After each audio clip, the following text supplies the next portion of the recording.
En el 2004, después de una feroz pelea por los derechos fílmicos, DreamWorks ganó la oportunidad de llevar a la pantalla grande la primera película live action de Transformers, mientras Paramount Pictures se ocuparía de la distribución. Steven Spielberg se convirtió en el productor ejecutivo de la película, pero como no tenía tantas ganas de laburar ese día, y además de que ya no se veía dirigiendo otro blockbuster gigante, decidió buscar a alguien que se ocupara del rol de director para esta cinta. Él sabía que esta película tenía que enfocarse en una historia de acción llena de efectos especiales y que les garantizara una buena taquilla. Es así como dio con Michael Bay, quien en ese momento calzaba justo con lo que el equipo necesitaba. Al inicio, Michael Bay se negó, ya que ni en pedo tenía las intenciones de dirigir una película basada en juguetes. Pero después de que Spielberg y Hasbro le dieran una masterclass sobre Transformers y su universo, el tipo terminó aceptando. Obviamente puso sus condiciones para trabajar, como que la película tenía que ser más realista y que fuera lo suficientemente madura para atraer un público más adulto. Es así como se dio origen a una saga de Transformers conformada al menos por 5 películas, cada una dirigida por el mismo Bay. Sin embargo, desde sus inicios hasta la actualidad, lo que el fandom llama el Bayverse viene envuelto en una serie de discusiones bastante acaloradas en lo que respecta a su calidad y contenido. Pero ojo, mi idea con el video de hoy no es hablar concretamente de cada una de estas películas, sino más bien entender el fenómeno del Bayverse y su impacto en el fandom y en la marca, viendo tanto lo bueno como lo malo. Vean esto como un video ensayo, un punto de vista personal de alguien que creció amando estas películas, para después mirarlas desde una perspectiva que era imposible para mi yo de 10 años. Cabe aclarar que en este video voy a hablar exclusivamente de las pelis y no otras cosas relacionadas, como videojuegos o cómics. Lo que me motivó a hacer este video fueron las últimas noticias que salieron durante estos últimos meses, en donde se decía que Michael Bay podría volver a dirigir una nueva película de Transformers. Es algo que honestamente me hizo pensar mucho. Algunos de ustedes me preguntaron qué opinaba del tema y es algo que quiero abarcar en este video, pero más al final. Pero ahora sí, sin nada más que decirles, empecemos con este nuevo video. Como siempre, es más fácil empezar hablando de lo malo, pero en este caso quisiera empezar por lo bueno que trajo el Bayverse a la marca, porque sí, es totalmente válido criticar estas películas y señalar todos sus errores y fallos, que encima no son pocos, pero también es cierto que la saga dejó cosas positivas sobre la marca y que vale la pena mencionar. El primer punto positivo que quisiera destacar del Bayverse, y seguramente el más obvio, fue la popularización de la marca. A ver, Transformers fue un boom en los 80s, siendo probablemente la marca de juguetes más popular de la época, pero con el pasar de los tiempos, el brillo de la marca se fue apagando, al punto de no ser algo tan llamativo y siendo más un producto de nicho. Ya a inicio de la década de los 2000, la marca no figuraba tanto como antes, más allá de que habían cosas piolas como la trilogía Unicron, las figuras de la línea Classic Universe o los primeros arcos de AEW. Es ahí donde entra la película del 2007. Más allá de si te gusta esta peli o no, o de si es buena o mala, es una película que cuenta con un mérito enorme: volver a poner a Transformers bajo la lupa del mundo entero y atraer nuevos consumidores. Básicamente, hizo popular la marca dándole un nuevo aire fresco. Incluso, muchos de los pibes y pibas que fueron a ver esta película sin saber un choto de Transformers se terminaron volviendo fans de la marca. No todos, obviamente, pero sí un número considerable. Tampoco estoy diciendo que esta película hizo con la marca lo que hizo el UCM con Marvel. Perdón, pero no, son ligas diferentes. Aún así, como dije, eso no quita que la película del 2007 haya tenido lo suyo. En mi caso personal, si bien yo conocí Transformers por Animated, diría que esta película fue la responsable de hacer que me volviera fan de la marca y que quisiera saber más sobre esta. Además, la película presenta la que es para mí la mejor alineación del equipo Prime. Pero ojo, no confundan popularidad con revivir, porque no es lo mismo. Durante estos últimos años se propagó la mentira de que la película del 2007 fue responsable de resucitar Transformers, lo cual no es cierto, ya que por ese entonces Transformers seguía siendo una línea activa y rentable, por estas cosas que mencioné minutos antes. Si quieren hablar del producto que de verdad resucitó a Transformers, ahí tienen a Beast Wars. Sí, la película del 2007 se encargó de atraer fanáticos, pero es gracias a Beast Wars que la película del 2007 existe, y que muchos de nosotros estemos acá hablando de la marca. Así que respeten los rangos y respeten a Papamono. Este punto está un tanto ligado al anterior, y es que gracias al hecho de que Transformers ganara popularidad gracias a la película del 2007, permitió que la marca pudiera expandirse y empezar a destacar en otros medios. A ver, no quiero decir que, por ejemplo, Transformers War for Cybertron o Transformers Prime existen directamente y únicamente gracias al Bayverse, pero su impacto comercial fue tan grande que puso su grano de arena para que nuevos productos pudieran salir. Permitió que se abrieran nuevos horizontes comerciales para que Hasbro los aproveche de distintas formas. Esto hizo que Transformers pudiera seguir siendo relevante, o al menos destacar para ciertos grupos en nuevos ámbitos durante un tiempo. Este es un punto al que a mi parecer no se le da el crédito que merece el Bayverse. Incluso me animo a decir que ni los fans y defensores de estas películas parecen hacerlo. Antes del Bayverse, a inicio de los 2000, las figuras de Transformers habían mejorado considerablemente. No eran quizás lo más revolucionario, pero sí un gran cambio en comparación a las líneas más viejas. Pero fue en la línea de figuras de 2007 donde la cosa empezó a cambiar. Al ser esta una línea enfocada en una película, los diseñadores de Hasbro tuvieron que ponerse a laburar, presentando figuras más complejas, con mejor ingeniería y mucho más llamativas en comparación a lo que venían haciendo.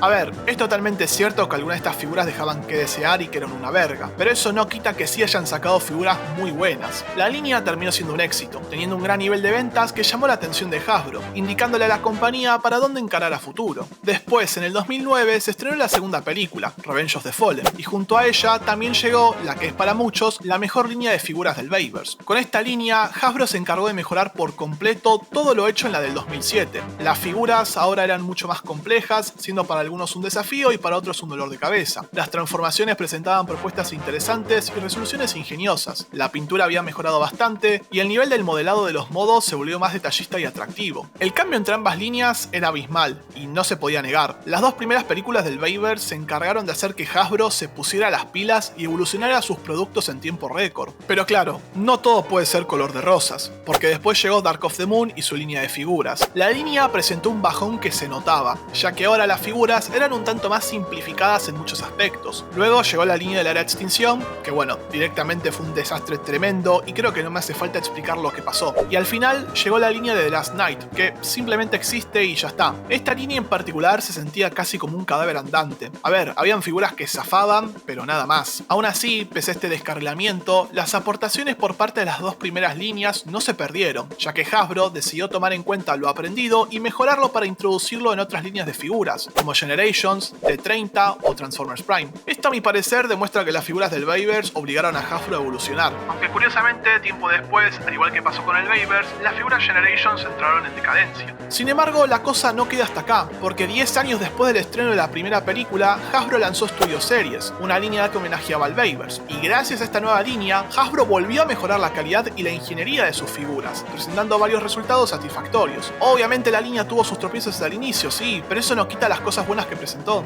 Y al igual que la vez anterior, Hasbro tomó nota y llevó esta nueva ingeniería a las figuras de Generations, para dar inicio a la War for Cybertron Trilogy. Obvio que todo no era perfecto, ya que varias figuras venían con problemas, como partforming, grandes mochilas o los pechos falsos. Pero siendo justos, estas problemáticas no eran nuevas y ya venían desde antes. Por eso a mí nunca me pareció justo culpar a estas nuevas líneas como las responsables de estas manias. Por otro lado, reconozco que las figuras complejas y completas arrancaron en la línea Masterpiece, por allá en el 2003 más o menos. Pero estas figuras eran dirigidas a un público más exquisito y con una billetera gorda. Mientras tanto, nosotros, los simples mortales, nos teníamos que conformar con las figuras minoristas. Pero gracias a la evolución de las figuras, que comenzó con el Bayverse, esas figuras comunes ahora pueden competir tranquilamente con la calidad de un Masterpiece. Es por todo esto que, para mí, este es el punto positivo más importante que nos dejó el Bayverse. Empujó a Hasbro a mejorar la calidad de sus figuras y evolucionar la marca. Y lo loco es que no lo hizo una vez, sino dos. Por más que esta saga tiene muchos problemas y que son válidos remarcarlos, creo que nadie le puede sacar este mérito, ya que estas dos primeras líneas son las responsables de que hoy tengamos algunas de las mejores figuras de Transformers en nuestras colecciones. Aunque este punto no está tan ligado a la marca en sí, es imposible negar el impacto que tuvieron los efectos visuales del Bayverse en el cine, sobre todo en su primera trilogía, y creo que vale la pena destacarlo. La década de los 2000 fue clave para los efectos especiales, ya que tuvimos muchas películas que empleaban efectos de formas nunca antes vistas, marcando así el terreno y llamando la atención del público.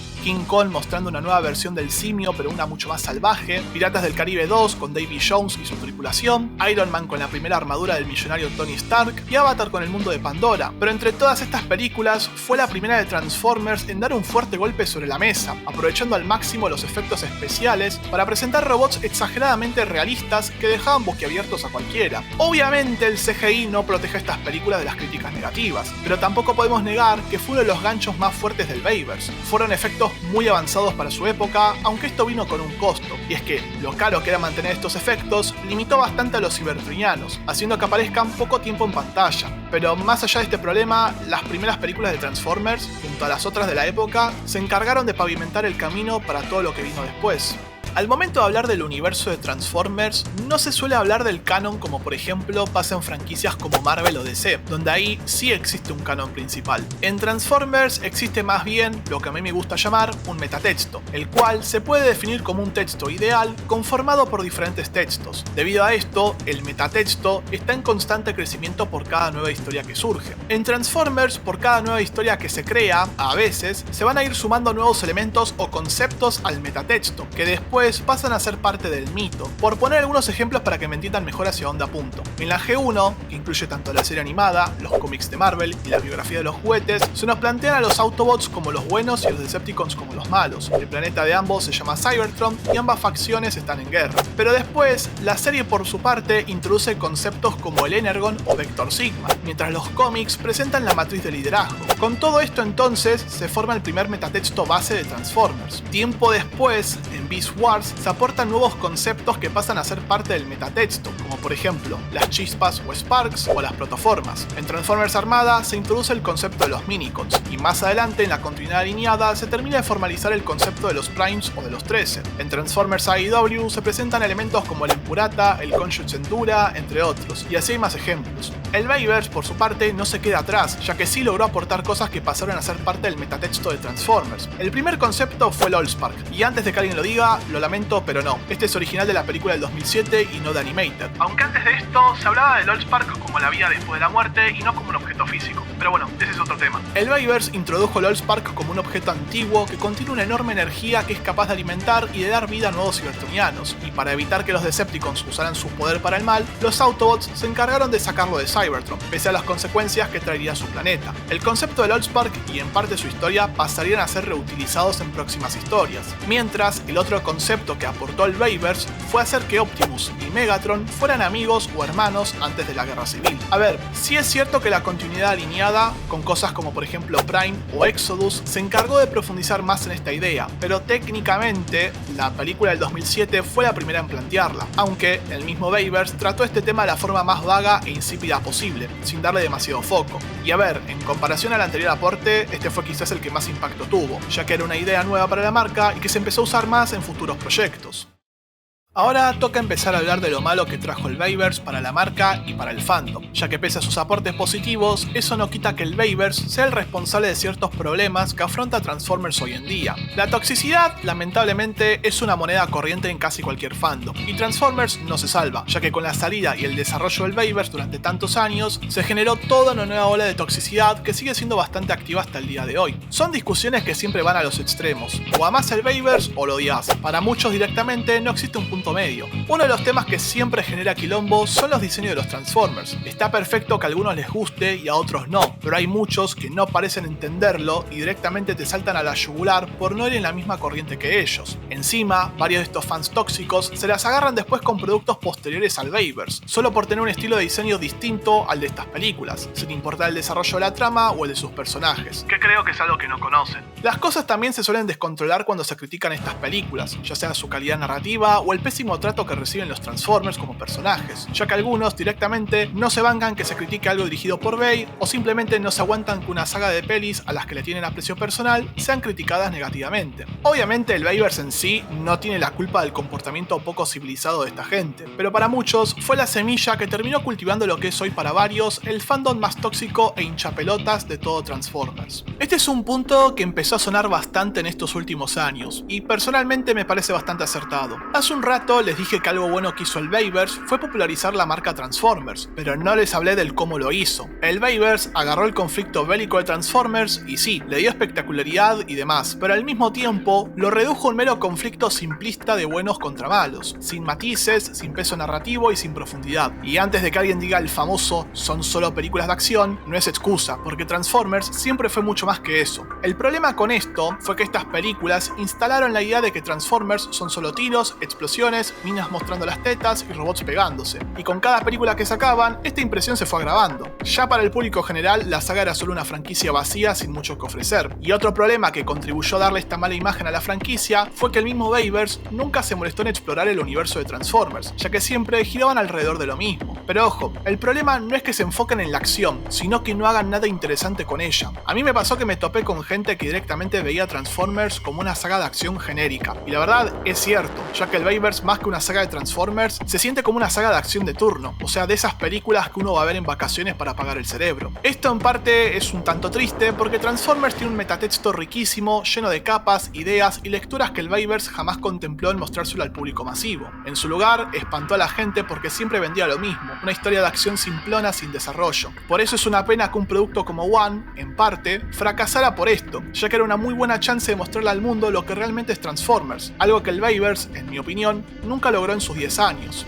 Este punto está ligado al anterior y con justa razón. Las sagas de acción son entretenidas no siempre por la historia, sino por la espectacularidad que suelen ofrecer. Pero el problema arranca cuando el estudio no sabe cómo parar y sigue sacando siempre lo mismo. En su momento, Steven Spielberg le aconsejó a Bay que hiciera solo 3 películas y luego parara. Sin embargo, el estudio le suplicó a Bay que hiciera una cuarta y luego una quinta. Por distintos motivos, Bay terminó aceptando, ignorando el consejo que le había dado Spielberg, lo que ocasionó que el Bayverse se estancara rápidamente. ¿Se acuerdan cuando se hablaba de la fórmula del UCM? Bueno, el Bayverse tenía la suya, pero una mucho más obvia. Cada película del Bayverse presentaba una historia con una trama muy similar, pero con 2 o 3 diferencias. En cada película se seguía el mismo esquema. Los protagonistas buscan un objeto místico. Gran parte de la trama gira alrededor de la búsqueda de este objeto. Luego se desata una batalla final en una locación pintoresca. Después Optimus se caga a palos con el villano final y termina con Prime dando un discurso con música de fondo. Las tramas de los MacGuffins son normales en la industria del cine, pero cuando una saga de películas siempre gira alrededor de la misma idea, creo que estamos en problemas, ya que, en lugar de hacer algo nuevo, se recicla la misma trama y los mismos actos narrativos para otorgar un producto similar al anterior.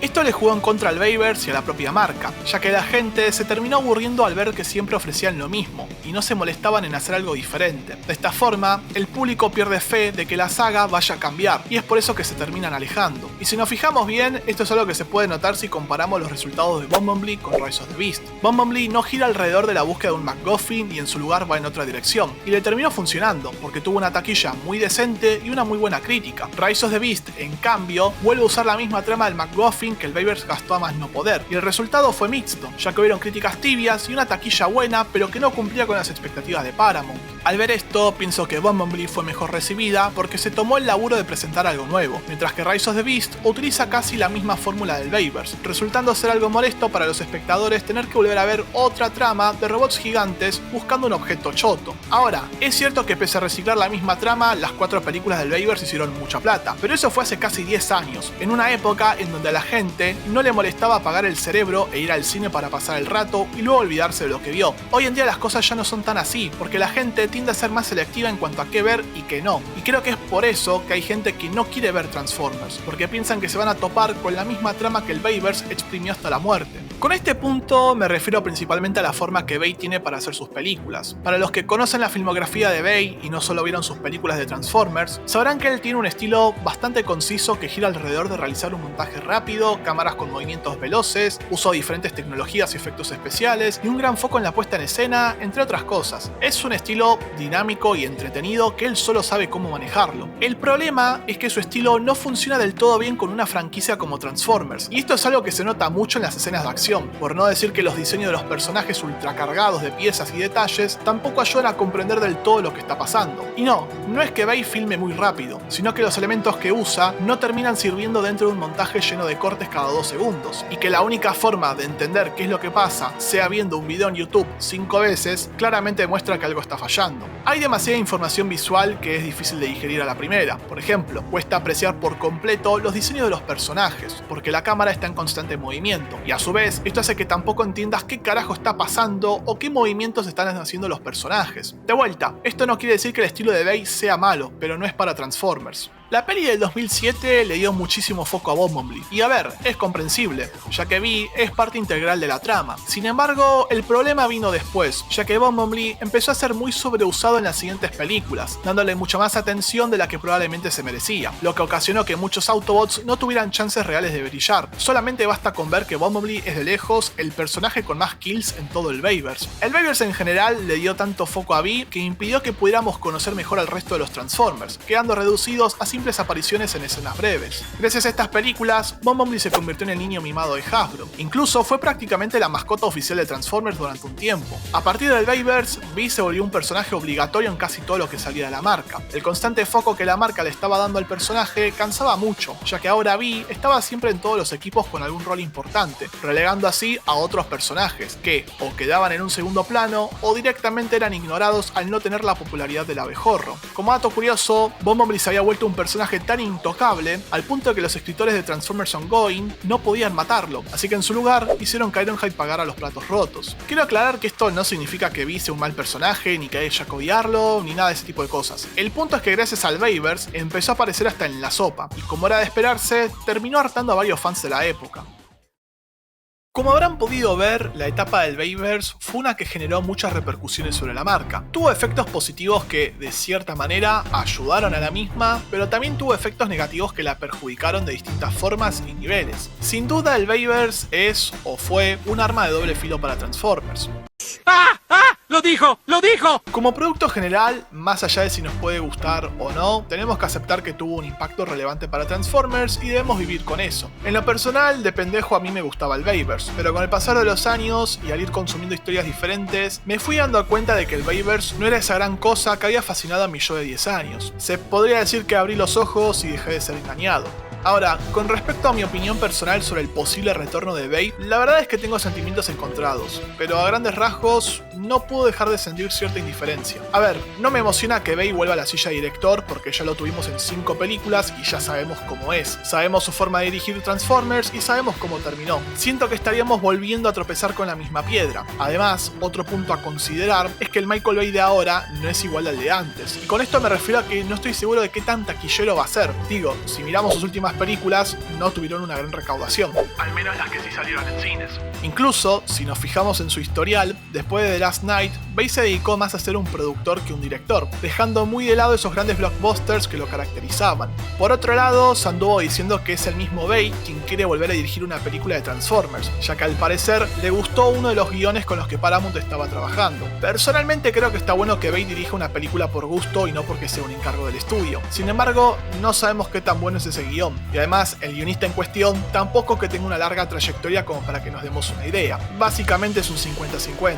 La verdad, siento que sentarnos a especular sobre esta película y el retorno de Bay es entrar mucho en la futurología, y sinceramente no me quiero romper la cabeza con esto. Lo mejor sería esperar a ver el resultado y listo. Ya después podremos sacar nuestras conclusiones. Pero viendo todo el panorama completo, creo que todos nos debemos preguntar lo siguiente, y es que, ¿de qué nos sirve que Michael Bay vuelva a dirigir Transformers?